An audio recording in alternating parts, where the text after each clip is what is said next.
Bonsoir, bienvenue dans l'émission Labiso. Revenons à la parole de Jésus-Christ. Revenons à la parole de Nzambe, où ils allaient vraiment le plus important pour Labiso. Et surtout, dans le sein des gens, nous avons l'émission Oyo, Bokabola Yango, Bobenga Bandeko, nous se passe pour partager vraiment le message Oyo.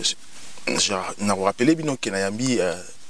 Eza équipe Mobimba, bandeko na biso bazana Paris awa, ndeko na biso Bofis, ya fandi na Paris, ndeko na biso Serge Kibunda. Mais bango baza bango mon côté parce que bazana vraiment na invité na bango, ndeko na biso Fanfa Makenda ou ya aux États-Unis, ou ya zui Nzambe a l'obélier, vraiment Jésus-Christ a l'obélier, selon l'explication naïe a l'obélier, mais tolingi toyeba pourquoi Jésus-Christ a l'obélier, pourquoi est-ce que abimé lié. Ezali but il y a conférence au Salam à Paris le 27 na boulevard Strasbourg Saint-Denis à Paris, donc Sébastopol, ils ont la croisement Sébastopol na Strasbourg Saint-Denis à Paris. Et vous allez bien ceux qui voyaient jour on a participé dans 48 heures, donc samedi. Ndeko Fanfan, bonsoir. Bonsoir Ndeko Langai. Voilà, merci beaucoup Nengo répondre à l'invitation absolument. Toyambio na émission Oyo et ça fait plaisir Nengo aux vol là depuis États-Unis. Vraiment. Lelo. Tolingi toyeba parce que to landa kio personnellement que Jésus-Christ a passé au message. Oui. Pour bander la Bible, pour ma Bible ou bien en frère en gros parce que na lingi yo moko vraiment oyebisa bat bazolanda biso. Oui. Vraiment merci pour la question surtout pour la bande de Kobazan la bande me saisir le kambango bien. Penser ezali ya ko côté sangai na penser ya bateau bakomaki. Donc ce que tant que sanga Bible ça ba version belé. Ça ba version belé bateau sa traduction et voilà. Mais l'objectif était que na côté na penser à l'écriture. Na yeba penser à bateau bakomaki. Ben attention là-bas voilà parce que ils allaient qui inspiré. Ils allaient qui na ba élément où ba ko sala ke bakoma. Et pour nous comprendre yango, faut uzonga la muta ba neki ko pesa bango ko inspirer bango l'écriture wana. Or ce qui à s'associer na bisoté moi te comprendre dans les athées. Donc ça il y a 2000 ans les écritures a été toujours voilées. Donc la grâce naé vraiment la joie qui la grâce à nani? La grâce à Jésus-Christ. Oui. La grâce à Jésus-Christ non. Asa Esprit Saint. Yende défenseur na biso, yende mutaza na biso lelo. Parce que Jésus Christ Jésus a été comme Christ. Alors dit que Messie, mais Messie va consacrer. Messie ezali à Koloba. Jésus ezali le premier Messie. Messie ezali muto nzamba poni. Sauveur, muto a roi pe na Israël ba benga on peut ba Messie. Ba prophète pe bazala ki ba Messie.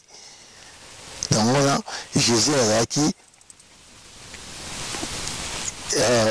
Messie ou nzamba poni.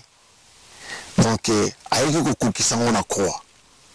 Tant a kokisa ngona croix au lieu azwa kombo ya Messie, Dieu a préféré appeler ça kombo ya Christ na grec. Or Jésus parlait l'hébreu. Donc mais pourquoi appeler ça qui ngona grec alors qu'il parlait hébreu? Voilà, parce que makambone ezalaki pona Israël est accordé. Mais Israël est un esprit. Nous, là, le Congo. Donc, Bible, on a dit révélation. Donc, on est là pour révéler les histoires. On a un programme il y a samedi. Non, revenez à Mouki à samedi. eza moke eza moke ya samedi ya minene ezali quand on continue à penser nzamba kotisi donc Jésus-Christ a continué à penser à bakomaki Bible est-ce qu'à faire découvrir yo aussi ba erreur ou ezalaki na kati ya Bible Bible est une erreur té les enseignements les enseignements oui donc soi-disant erreur on a yamon enseignement tokoki kolobela Bible té kaka na belamu so na beza té koboma Christ eza eloko malamu te koboma moto eza eloko malamu te mais comme malamu parce que toujours sali à partir na yango donc eza erreur te donc la Bible erreur eza te erreur eza te eza nde enseignement d'enseignement ngo ya bien ezalaki est-ce que ba enseignement o ba tu bazu ba changer en forme pe ezali on a avantage ya batu bakomaki ba convoitise parce que batu bakomaki Bible va exister à lelo eza batu mususu ne ba kutanga ba feuille autokomi kutanga lelo à l'époque bakomaki ngo na ba livre Michel quoi lelo te voilà on appelle la raison ba moni ba convoitise ba intention nzala ko dominer baninga nyonso wana esanga na politique banvie ezalaki eloko ezalaki caché par l'éternel parce que hasard pa na eza te efalaki ezala bongo mpo biso to ya kobima na nsima nango mais Jésus-Christ alobi na nini ntango abimelaki ou bien ezalaki na rêve oui ebaninga na prison j'étais arrêté nayaki arrêté Kinshasa non aux États-Unis la raison na 2013 na 2013 nazalaki arrêté et c'est alors na boloko na komi koza ba signe mais ezalaki na nga pasi parce que natikalaki koyoka milongo na ye te mais la circonstance bakangelaki nga normalement nazalaki moto fe nasala au-delà de 40 ans de prison mais j'ai senti quelque chose en moi la prière c'est mon vérité na bani kotanga Bible na kati ya prison et tant na otanga Bible nazoyoka vraiment ke nazobima na situation na ngai et tant on a bimi na prison na ekokoma jaloux na Nzambe donc na komaki esika na soba le ba Nzambe nazoka mutana ote ya nini parce que oyo asali na kana nga na futi mbongo te na sengi ete na bikisi nga na berere na nga ya souvenga donc ce que tu as été asiko que pour Nzamba sali ça il faut futa pour ça la boye pour nga et comme ozoso kisanga yi pour mutana bikisi nga ofele mais Bible on ozo tyango wapi na kati ya prison ezala ki ya ba collaborer et ya ba voisin na kutana na bango déjà na prison so Bible facilement autant Bible na bango oui en plus ezala ki en anglais ezala ki en anglais erwana anglais ezala le quoi le pété donc na bango ko se forcer à comprendre ba mots ebele en anglais moi ce que je vais comprendre en fait surtout pour votre bazo na biso tant au Nzamba akomiko flasher yo comme il dit mais message clé c'était quoi avec un songe ou bien yemo comment apparaître en face de pour continuer à penser à ça des Bibles oui tant na komiko ko s'intéresser na makambo na ye na komiko ka ba prédicateur ebele na komiko la na kata prison même il y a même un témoignage na 2014 na komo na pasteur Roland Dallon na petit ce comme bonnes vraiment des malades après temps oublié prison après prison to comme na 2014 temps oublié prison oui après prison na ki ko kutala na ye aki ko sala na journée de prière na ville na Vandaka mbile ville là-bas Champagne na bavanda na ville à Champagne ayaki ko sala na journée de prière et tant moi si na ngai bisina ki non pasteur Roland pour moi na bande ko lande mingi na internet na bino non à terre bien faut la kutana tant que kutana na pc merci na ma prédication na landa sur internet et c'est alors le pasteur me dira l'esprit lui dit allons la basapote na ye libosonanga c'est la télé hein pasteur en tout cas ça en vie pasteur ceux qui sont sincères peut témoigner albi azolo esprit yebisi allons la basapote na ye libosonanga et na komi kirie nazela ye alongola sapato liboso nanga nalika monara koyebisa ye naloba yango soute parce qu'alongola ye sapato te vous comprenez donc assez qui orgueil si je peux comprendre ça assez la volonté nzambe te est-ce que yo yebeki faire longa sapato alobaki yango Voilà, tout marqué poste de revenir juste après. Les Congo AL News, première chaîne d'info. Ah ouais. Alors, Rina Sil soutient toujours des belles filles hein, dans Congo AL News, meilleure chaîne d'info. On soutient.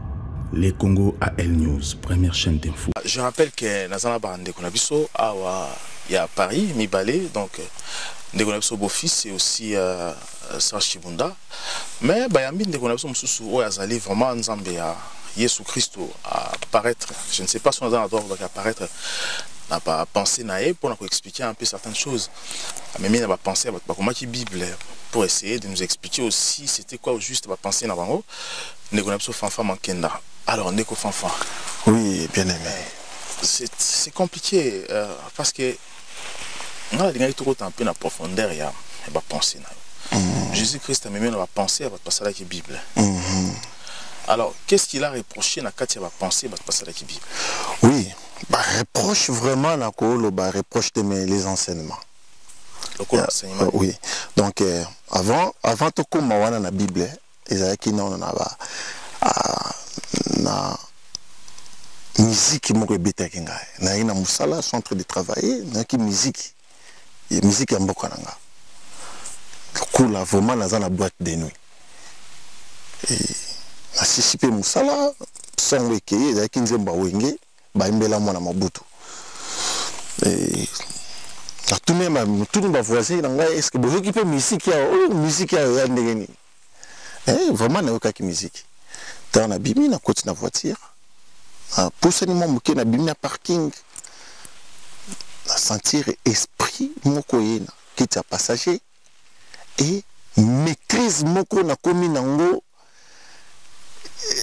on dirait ngati munazo conduire et l'esprit s'est présenté que naza la maîtrise ezali l'Esprit Saint au sentir à un moment yangote te na monité je sens présence ya moto pembeni na yo nanga exactement yenda s'est présenté Esprit Saint et je voyais personne mais je sens wana solo bana onde to so la boy nazoka mungongo ezate rêve te nazo conduire j'ai dit que je suis en train de conduire mais maîtrise wana ya volant ndenge ezala so ngate mutu nazo conduire nde akomi ko expliquer nga nzembo wana wenge ezaki nzembo nini Saddam Hussein l'homme fort ya Zaïre. Bon, oui mais est-ce que vous avez titre nzembo Tempête du désert. Saddam Hussein tempête du désert je crois bien alobi nini nzembo wana elobi gloire ebandi na nzembo wana donc jeunesse zaïroise et baby à partir de nzembo wana donc musique ezalaki ya baambianceur mais eye kokoma sikoyo na jeunesse donc soki bayembi yo te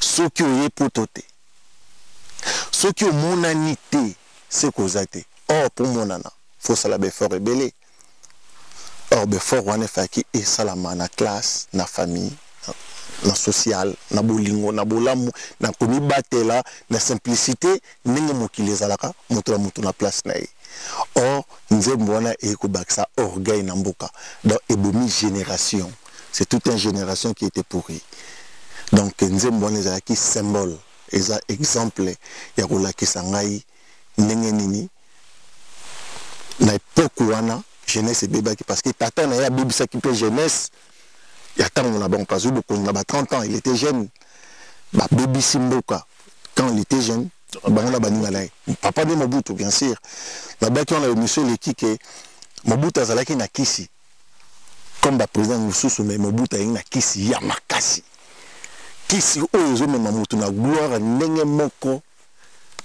na Nzambe et se voyait yena bokasa parce que apparemment peu bokasa qui oncle naï peut-être que c'est tout à fait normal que bon, partager gloire on va continuer la rumeur on ne peut pas parler des rumeurs ici je crois des rumeurs mais selon mes informations bon c'est vrai qu'ils ont un sujet dans ce jour aujourd'hui oui mais moi je vais comprendre un peu tant à Ebisio Bongo après Après, quand on a commis la parking, nanga, et là, quoi, moto mosco, lalaki, à la mouki. Je me rends compte que j'étais seul.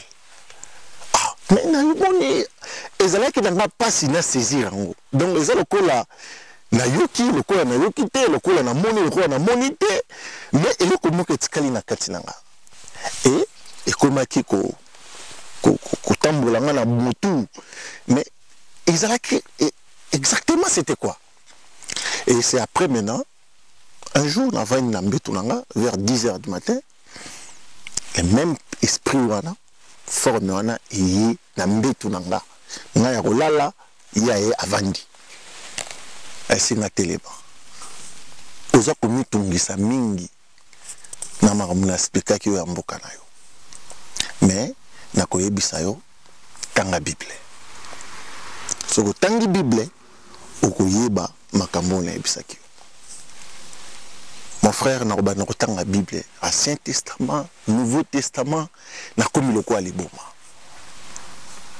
N'a commis kotanga, il y a même un témoignage dans une église, moko, est-ce que moi c'est un abano que nous ressemble là, vraiment n'a commis qui jaloux, n'a commis jaloux dans maman Nzambe, conduite il y a bateau vraiment et bah c'est plus sangaté, soit disant bah pasteur, conduite n'a bango c'était pas bien, mais moi si nanga le quoi qui ne ressemble à l'église là, il y a des fois la rôle n'a moi si nanga qui n'a place mon beau mon na mobile n'était na bango qui n'était dans sa autre. Mais dimanche moi na ko tika bango après qui pasteur à la zoté ya na botane sigel comme banner ko le ba malobi na la prédication na le ba phrase malobi ce qui moi si mobile ya kangi moi si na ina mobile mosusu mobile wana osala ni assemblée mon bazong ici à Obenganae. Et pasteur a se payé la réponse publique et PC a continué dans le matin. Ah, ils ont causé oxymoté malanga. Il y a des témoins aux la télévision, l'assemblée la télémine ici pasteur wana arrête. L'ité à Noël limo kabola libale à mutumo na katia. Oh, la pseye bisanga papa yeso zagina. Joseph Tonzambe.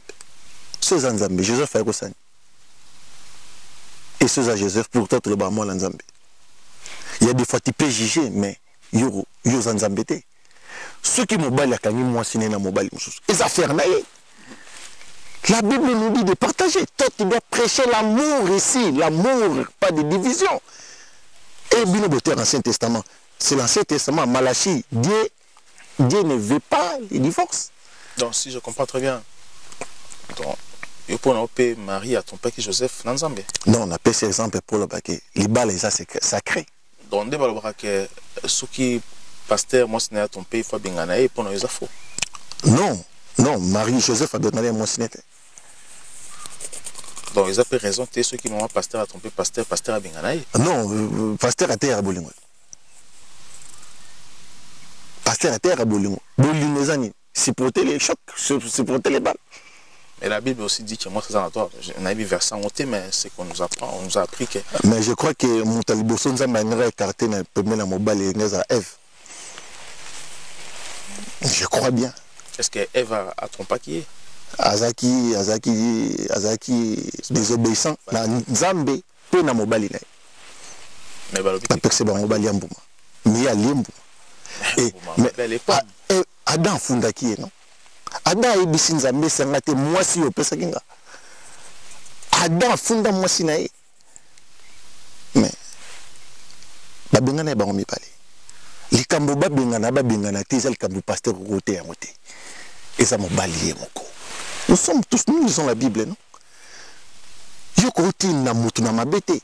Ko boma libale za mabe. Okoki ko apuya ngote. Yango na tolobi ke mambo belé comme na Bible ezali mateya. Eza bererte. Quand il dit que Jésus a dit que sa lettre à réduction, il y a divorce. Eza qui par rapport à l'indécession à mité malabango par rapport à la loi à Moïse. Mais au commencement, Adam a supporté Ève.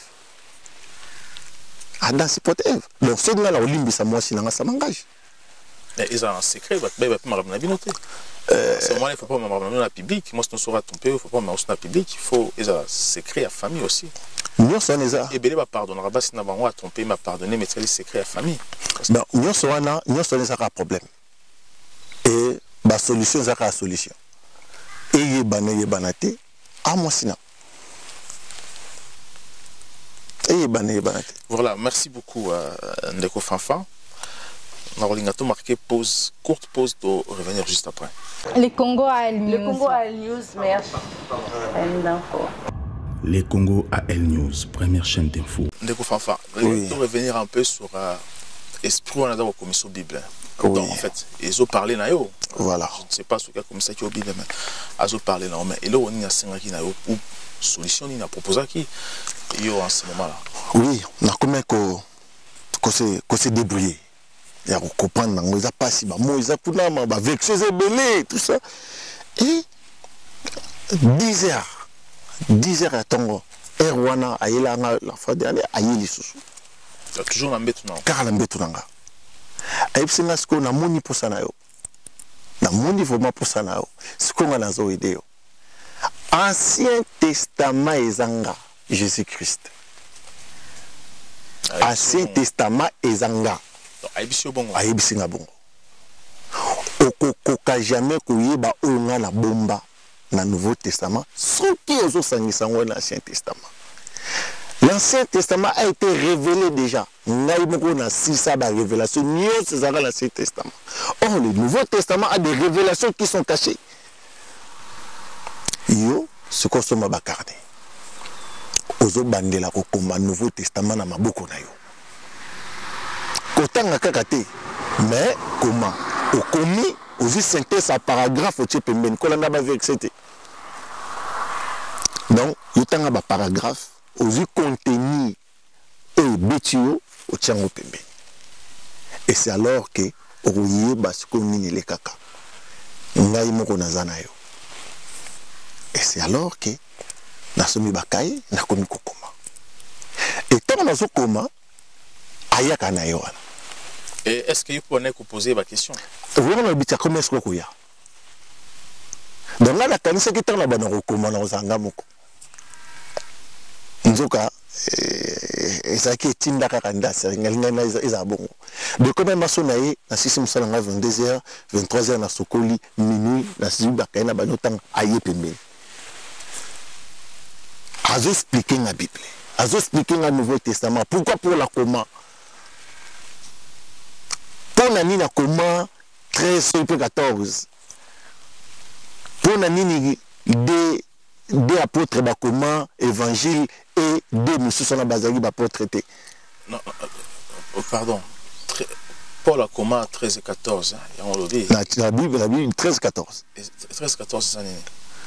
Ben Peter. D'accord. 13 et 14. Pourquoi on a eu 13 et 14? Parce que faut bailler à la conférence. D'accord. Nous sommes vraiment au côté de la Mosindo. D'accord.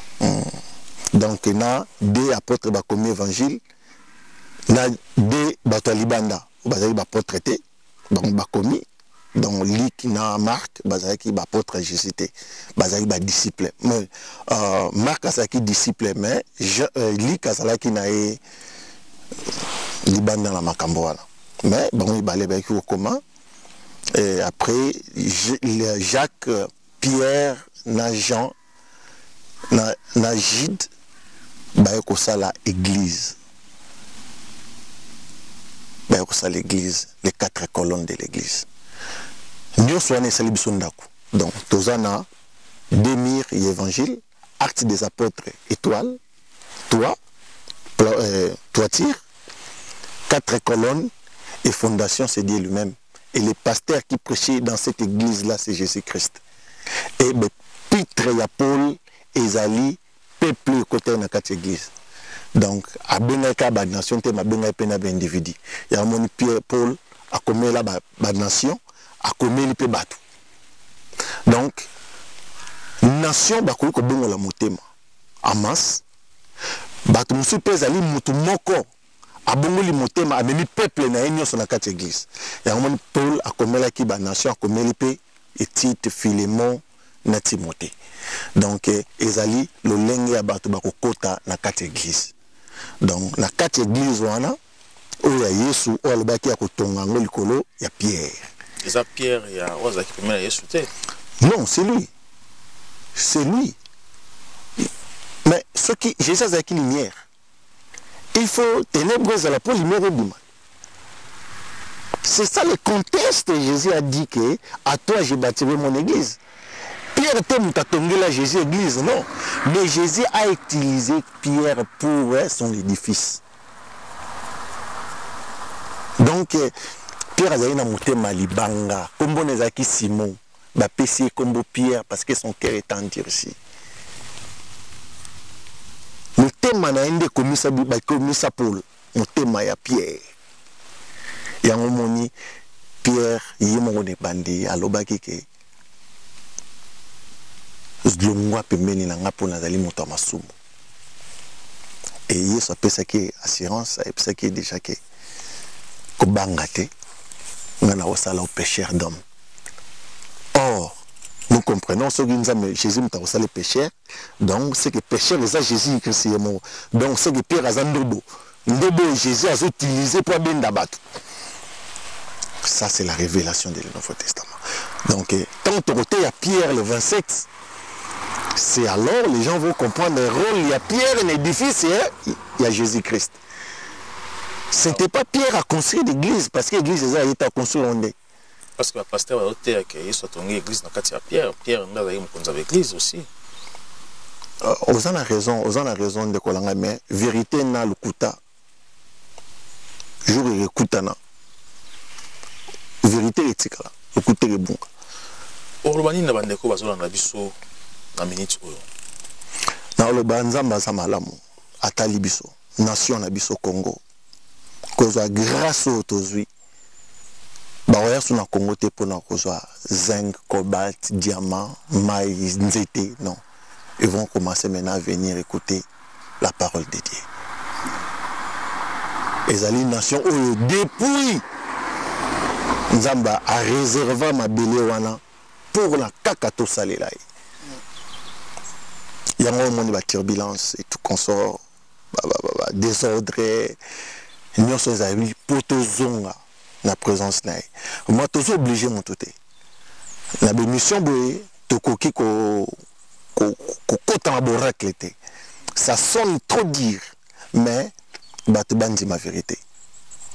Bandi ma vérité ou les la vérité. Donc à tabiso moko Pierre a retourné l'église et à Jésus. Et à solo. Jésus oyo moi nzambe aza capable de ça nyonso yemoko. Pierre même fois tomber l'église. Voilà, merci beaucoup Ndeko Fanfa Nengo répondre à la question d'Abso. Donc Papa Fanfa pardon Ndeko Abso beau-fils na Serge Chikunda baza équipe aux en sur terrain à Paris. Vraiment baza bandeko na biso. Voilà, programme Mosali Nengenini pour samedi. Programme pour la samedi, c'est-à-dire que ma révélation na YouTube, Nenga Sola Gena Ndeko Fanfa na Kinshasa. Non, Ndeko Abso Baka. Non, Ndeko Abso Baka na Kinshasa. Pour ngape, mbala liboso na moni lelo. Il y a 2 heures, 3 heures, tokutani na ibiyete. Na mona ye na matea. Na vandi, na bandeli, na vandi, na bandeli, na bino. Makambo ya zoloba, na on a yoka ngote. Il faut la moto Saint-Esprit vraiment peut-être na pas le bloco. Et c'est ainsi que tout chacun na bengi to sololi mais na ibarate ko suka boy.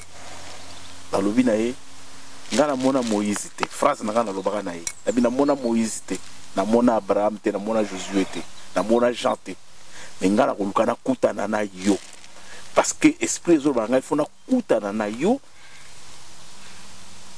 Et le comme vous êtes kati na yo o na yo kate phrase na pesa ya yango na bisoki yo yete ngana ko ya.